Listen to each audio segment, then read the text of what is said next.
isa sa mga favorite kong restaurant dito sa San Pablo City, mga idol. Kung maghahanap ka ng mga restaurant na Filipino food, ayan, dito sa Gio's Kitchenette, mga idol. Actually, pag mga nagtatanong yung mga kaibigan ko o yung mga ibang tao, ano or saan masarap kumain dito sa San Pablo.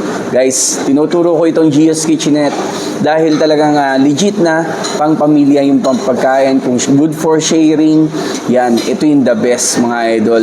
Kung bakit ako naghanap ng Filipino food ngayon, kasi galing tayo ng Singapore, Malaysia. So, yung mga kinain natin doon, mga Singaporean, Malaysian food. So, ngayon, pagka-uwi namin ngayon sa Pinas, nagkikrave talaga ako sa Filipino food. At ito ang naisip ko, Gio's Kitchenette, mga idol. So, location po nito, tapat lang po ng Memorial, San Pablo City Memorial, or yung kilala natin na McDonald's. Huling kanto po siya.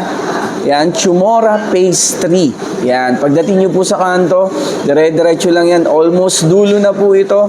Makikita nyo yung signage ni Gio's Kitchenette. Guys, yung huli kong kain dito or medyo matagal na, hindi pa sila fully air condition. Dahil love na love nila yung customer, nilagyan nila ng air condition. Tapos syempre, meron ba ding alfresco dyan sa labas. Yun. So, yun guys, pakita ko na agad sa inyo itong favorite ko na kare-kare. Yan. Guys, crispy pork kare-kare. Tikman ko muna yung sabaw ulit, ha. Yun, yung sabaw. Guys, hindi overpower yung lasa ng peanut. Sumasakto lang siya na para bang naghahanap ka ng ng alamang. Tas ito, yan, may alamang, perfect bite.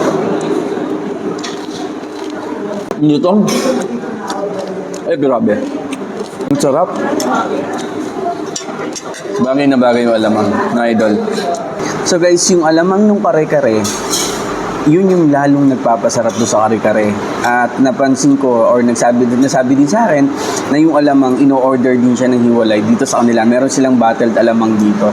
Kung gusto nyo ng alamang lang talaga, na mabibili sa kanila, no? Punta tayo sa kanilang sisig. Guys, yung sisig nila, hindi puro taba. Ito po ay liempo at atay yung gamit nila, guys. So, ngayon yung mga atay, daming atay, So, kung isa kang sisig lover na may atay yung sisig na gusto mo, ito marirekomenda ko.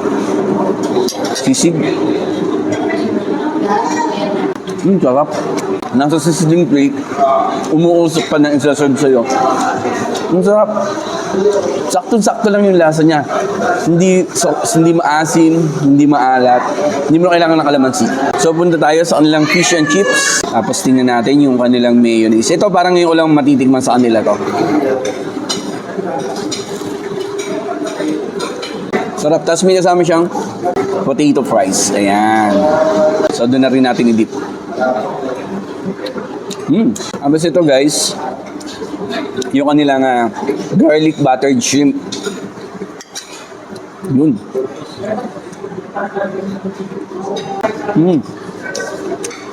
Yung juicy pa nung shrimp. Hindi siya overcooked.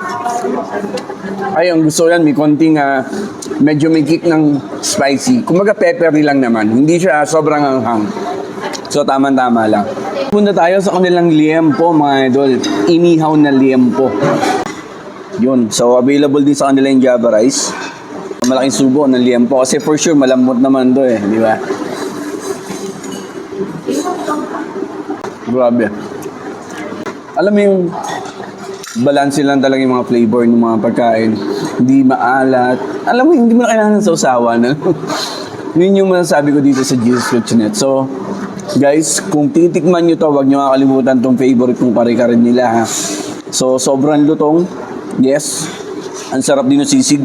Kumbaga, hindi ka magigilting kainin yon kasi nga, hindi siya puro taba. Sa mga drinks naman po, yan, meron sila ditong green apple fizz. Ito, favorite ko rin dito. Ito yung lagi kong iniinom dito sa kanila. Nakaka-refresh. Sakto lang yung lasa. Hindi sobrang tamis ng syrup. And for kids, or sa mga naghahanap dyan ng milkshake, yan. Meron pa sila mga iba't ibang drinks dito. Ang alam ko, meron rin silang coffee, no? So, check this out. Tapos, shoutout ko din yung aking kaibigan na si Harvey. Siya yung mga nagluluto nito. Siya yung owner. Si Harvey Hoven, isa sa kalaro natin sa basketball. Yan, napakagaling yan sa basketball mga idol. So yun, tikman nyo na tong GS Kitchenette. Let's go. So kung naghahanap kayo ng mga restaurant na kasama family nyo, for sharing Filipino food, guys, yan ang importante na hinahanap ko ngayong oras na to. At ito, na-satisfied yung cravings ko. Guys, please visit or message Gio's Kitchenette. Yan, meron silang FB page. Pwede kayong mag-contact sa kanila. Open for delivery, catering, events. Yan, meron din silang events dito. Kahit dito, magpa-events kayo. So, yun, guys. Please visit at tikman nyo na itong Gio's Kitchenette. Isa sa mga paboritong restaurant dito sa San Pablo City. Let's go!